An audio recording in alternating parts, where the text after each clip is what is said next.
value boxing, kind of flipping, working your way up. Tell me a little bit about like, you know, how you got started at shows. Yeah, so I mean, I was very new to just the new card scene. Like I didn't know that card shows were ever a thing until then, and there was one close to my house, and I was like, all right, like I'm new to this, and just at that point I was like, all right, I'll take $75, see what happens. At that point, like prices were stupid high in the market. So yeah, it was value bins, and like, all right, I'm grinding out these dollar cards and trying to post them on eBay for a couple bucks. So yeah, it was just a slow grind, and from there I think that's what kind of like laid the foundation of like doing my research and like trying to maximize that $75 and find the good buys and try to just make plays from that standpoint. So yeah, it was straight value boxes, and even now like I enjoy the value box, and like for sure, especially with like, you know, college cards are growing, and we'll talk about it, but like there's a lot of people there's like, oh, it's a college card, I'll throw it in the dollar bin, 100%. And it's, you know, a Luther Burden auto or whatever, Malik Neighbors in his LSU, and you know, not a lot of people realize that. So. Yeah,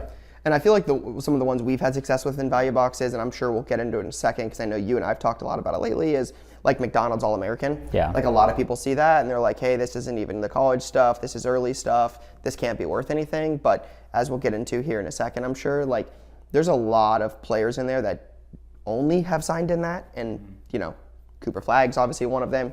He's not a guy you're going to find in value boxes, but there's plenty of other players, and I'm sure you've got some stories of finding people like that in there. But yeah, the value box thing is awesome. It's honestly one of the places I recommend a lot of people like start in their journey in cards, because like you said, it's, you know, when card prices change, a lot of dealers will update their showcases. They'll find their better cards, their better players, and they'll update those. But like when a card goes in a value box, to a lot of dealers, it's like, it's kind of written off. It's just like, if it sells, it sells. It's a bonus.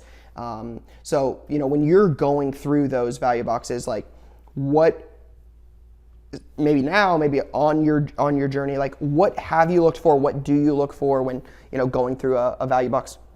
Yeah, so for that, it's really just, you know, looking for names that I'm just at least familiar with, where, you know, I do a lot of research on the, like anytime a college checklist comes out, like I know all the guys and, you know, the background information. And then even just like, you know, I always kind of found the value in almost like a second string running back, like, hey, like I know if this guy gets hurt, like he's kind of the handcuff there, like there's value there. So just knowing like backups in that space, I think really helped. And then looking at just the numbered, colored stuff. I mean, you're grinding like the retail color out to you know, increase your bankroll. So numbered, colored auto stuff, and really just, you know, taking chances, like buying Simi Fehoko autos, you know, and it's like, all right, this is in the dollar bin, and you know, I'm going to try to sell it for $3, $4, $5. So just, you got to take a lot of chances for sure, but you know, that's how you learn too. The grind, the time, like, you know, taking the chances, like, you know, with the value box especially, and I think this is one of the things I've observed from you, and correct me if I'm wrong, but like I had success with this early on, where it's like when you go through value boxes, like what I'm trying to do is I'm trying to piece lots together.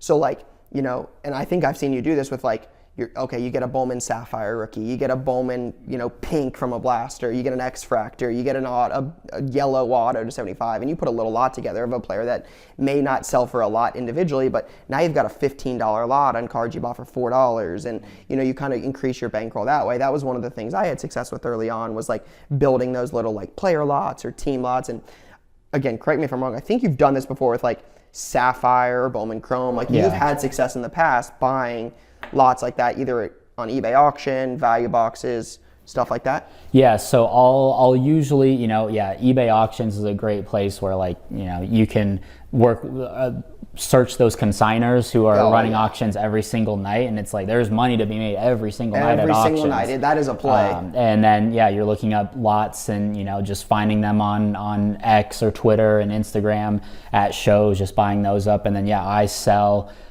team lots have been like with base cards. Like I'm selling, you know, 15 Texas Bowman first base cards for $12 shipped. Like I would have had to grind, you know, quarters out of those if I were to sell them individually. So definitely lots like that. And then eventually, you know, with a lot of inventory, if I know I'm, you know, up on this lot, I'm like, hey, take the rest of this lot, 30 cards for $15 shipped. Like I don't need to grind the rest of this out, and you know, I can send it off to someone else. Yeah, I love it.